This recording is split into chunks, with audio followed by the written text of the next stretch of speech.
Hey everybody, Derek Christensen here. Today I wanted to talk to you about how it is not guaranteed that your children will receive the family home after you have passed away. But before I tell you how to fix that, let me tell you how to reach out to me about this kind of issue. You can find me in my email, Derek, D-E-R-E-K, at legionlawpllc.com, or you can find me on my website, www.legionlawpllc.com. And with that, let's dive right in. I talk about this in my most common misconceptions video of estate planning. It was a long time ago, but at the end of the day, it is still a very, very important one. You would think that if you are single and you have one home and you had your kids grow up in it, you've owned that house for 35 years, and you're about to pass away, you would think that your children could just get the house. It's not that big of a deal, right? Well, in Texas, you're kind of wrong, actually, because unfortunately, your kids will probably get the house, but there is no guarantee that that will happen until you go through probate. And in Texas, if you do not have a will in place and you own real estate and you have more than, $75,000 to your name, which is most people, that house is qualified to go through what's called the heirship proceeding. And if you know anything about this from my other videos, the heirship proceeding should send spooks and shivers down your spine because it is not fun in Texas. It is about 6 months of waiting. You have to hire 2 different attorneys to investigate one another to make sure that everything's done correctly. It costs about $7,000 on average. I mean, it is a lot of work and a lot of cost just to get that one house to one kid, if there's just one kid. I mean, it's crazy. And the reason why is because Texas, when there is no spouse to hand everything off to, they do not trust the children. They do not trust anyone who comes up and says, hey, I am entitled to this house. Because at the end of the day, anybody could do that, right? And anybody could fake documents and pretend like they are whatever they say they are. But so Texas will sit there and say, you know what? I appreciate you coming forward and claiming it as the kid, but we don't trust you. We don't want to give away this house wrongly. So we're going to make you go through the worst form of probate to make that happen.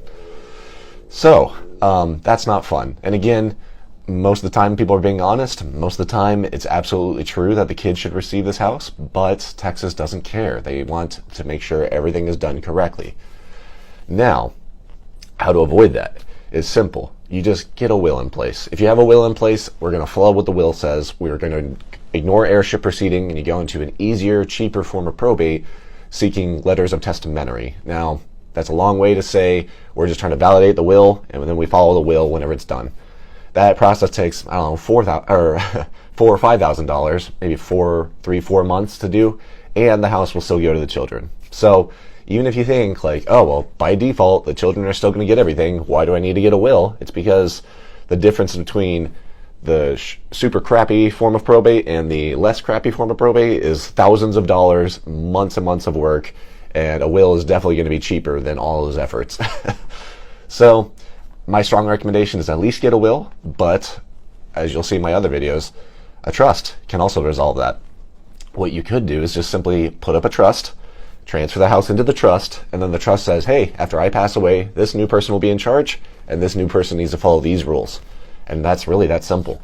And by doing that, the house immediately, the day after you pass away, will go straight to your kids, and you'll be able to do all the paperwork and get it done very quick. No need to go before a judge, no need to wait months, no need to hire thousands and thousands of dollars in attorneys. It literally is that simple to put a trust up. One last strategy you could do is you could actually create something called a ladybird deed.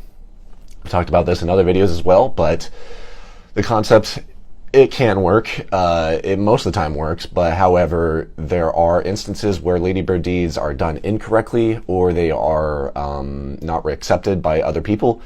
And if that's the case, then you're back to square one and you have to go through all these terrible forms of probate. But the ladybird deed essentially creates a beneficiary designation for your real estate. So you can say, the moment I pass away, my house automatically transfers over to my children or whatever. And that deed will be effective. It will, if it's done correctly and accepted by others, then you'll be able to transfer your house immediately and you'll avoid probate again. So those are 3 ways to make sure that your house absolutely gets to your kids after you pass away.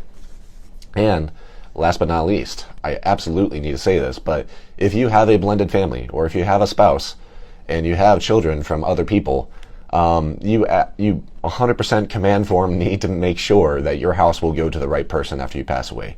Real estate and blended families do not mix well in Texas, and you'll be forced to do whatever the laws say.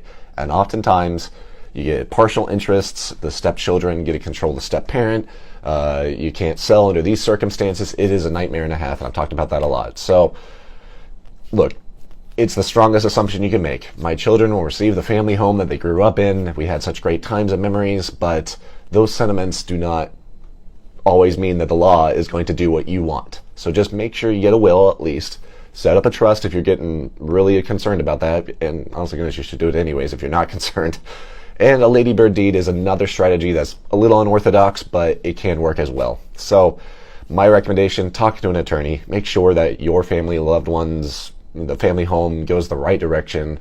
Measure twice, cut once, and don't let the government tell you what to do after you've passed away. So with that, if you have any questions on that front, feel free to reach out to me. You can email me directly, Derek, D-E-R-E-K, at legionlawpllc.com, or you can find me at my website, www.legionlawpllc.com. You can go to our Contact Us page and schedule a free consultation over the phone directly onto my calendar. So with that, thanks for watching and have a great day.